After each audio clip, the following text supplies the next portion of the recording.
Move over, Skyrim! If these starstruck video game critics are to be believed, there's a new Bethesda behemoth of an RPG in town. That's right, Starfield is right around the corner. So get ready to start asking the biggest question of all. What's out there? The release of a new Bethesda Softworks RPG is always something of an event. But Starfield feels particularly significant. Fans have been eagerly anticipating the game since Bethesda announced it back in 2018 with a brief teaser. But it's been in development for even longer than that. A great deal of work has gone into the title that director Todd Howard has called Skyrim in space. And fans have built up so much hype it almost hurts. Come on. Okay, take it easy. Starfield finally launches next week, but it began its early access period today. And critics have had an opportunity to weigh in on whether it manages to meet those expectations. As with many Bethesda action RPGs, Starfield features a relatively simple main plotline that quickly expands with multiple factions, side quests, and a whole universe to explore. Thus far, critics are astounded by the sheer amount of content within the game, as players can explore hundreds of planets with their own unique atmospheres and creatures. Players can romance NPCs, choose a life of crime or justice, become a bruiser or a tactical genius, and generally wreak havoc or save lives in a massive galactic sandbox. In other words, for better and worse, Starfield gives you everything you'd expect from a Bethesda game, but on a scale never before attempted by the company. And, in space. I'm in space. I know you are, mate.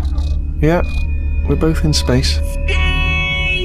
Because Starfield is so ambitious and so large in scope, it's also prompted vastly different reactions from reviewers. Some people are convinced that this is the greatest game ever created by one of the best in the biz, while others argue that it has not at all lived up to the hype. Whenever they fall on the spectrum, one thing is for sure: the critics are not holding back when it comes to Starfield. One of the most common criticisms leveled at Starfield is that it takes a while to get going. Some reviewers, like PC Gamer's Christopher Livingston, have remarked that they weren't quite sure they even liked the game until they'd put over a dozen hours into it. After introducing the protagonist and a central mystery, players are shepherded to a few different environments that act as both a primer on this universe and a tutorial on its various systems. Unfortunately, these sequences take place in some of the more generic-looking biomes, and it takes a little longer than some would prefer before the game truly lets you loose to explore the galaxy. Once it does, however, there's seemingly no limit to the fun a player can have in making their own way in Starfield. Critics may be mixed on the game's story, which largely follows a mission to track down a series of mysterious artifacts. These artifacts could be everything we've been looking for. But most seem impressed by the depth of each faction and profession in the game. A ranger relies on judgment and intuition to do what's best for the people. Players can become cold-blooded criminals, inquisitive scientists, bounty hunters only out to protect their own interests, or intrepid explorers charting the inky blackness of space. Matt Miller of Game Informer described the game's breadth of content as overwhelming, but mostly in a good way, writing, "Starfield is a game of endless distractions, where new mission threads and activities are constantly beckoning. I found the most enjoyment when I allowed those threads to pull me to and fro, creating a web of interactions I could flip between as I saw fit."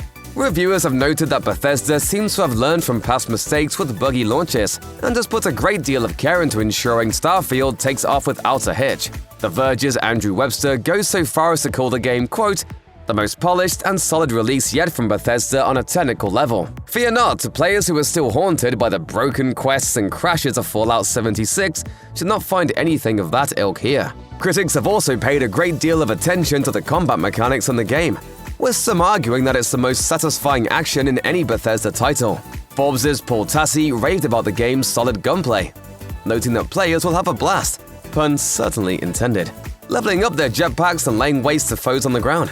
On the opposite side, Reed Bacata argues for Wired that the game's combat encounters, quote, "would be more memorable if survival didn't depend mostly on unloading rounds into enemies that charge straight at the player, or weathering attacks that would go virtually unnoticed if not for a health bar whittling down in the corner of the screen." IGN's review was likewise mixed, with Dan Stapleton criticizing the game for holding off on introducing the player to abilities crucial to combat and traversal.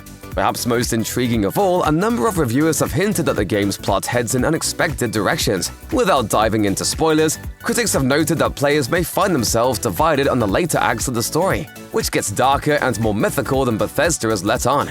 In his review for Destructoid, Stephen Mills notes, "The ending won't be for everyone, but for me, as the credits rolled, I sat and thought for a while about life, the universe, and my interpretation of it. Not too shabby for a brand new sci-fi IP, huh?" Starfield launches for Xbox Series X, S, and PC on September 6th.